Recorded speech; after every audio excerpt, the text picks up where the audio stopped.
Results of a state audit into one of Oklahoma's largest school districts set to be released today. The governor requested it 3 years ago. But tonight, it's still not public. News 4's John Hayes is asking what's behind the holdup. Why doesn't the district want everybody to see it? John, what have you found out?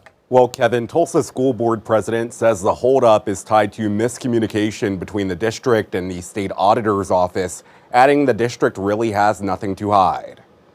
The audit is complete and the findings are significant, but you're not allowed to see it. She anticipated sharing it today. We had a different idea of how it would work. Two very different reactions to this less than 5-minute news conference from State Auditor Cindy Byrd Tuesday. Byrd was supposed to discuss findings from an audit Governor Kevin Stitt requested 3 years ago into Tulsa Public Schools. He raised concerns about district vendor contracts, the district's handling of COVID relief funds while staying closed longer than any other school district, and allegations the district conducted training that violated a state law preventing schools from teaching critical race theory.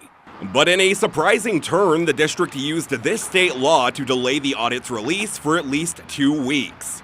In my 28 years of conducting government audits, including countless school districts, no one has ever invoked this statute. Ever. The Attorney General's office telling me it is legal and the law's language is clear. The Tulsa School Board and the Tulsa Superintendent have the power to let you see the audit report and its findings right now. They have chosen not to. Why? I invite you, the press, to get the answer to that question. I took my questions to Tulsa School Board President Stacey Woolley. I just think there was a disconnect. She says the biggest part of that disconnect centers around review time. We were actually under the impression from the beginning of when this audit was called that we would have an opportunity to share any feedback we had or provide any further information once we were able to review the information. Woolley says doing so is difficult because we haven't seen the full report. We've only seen, some bullet points under the different areas that they looked at, right? We just want to make sure that anything we have questions about are addressed, and we want to make sure that the information is as accurate as possible. As for concerns about a potential district cover-up, she's still going to share that information. There is nothing that we could possibly do, quite frankly, to hide anything that's in that report.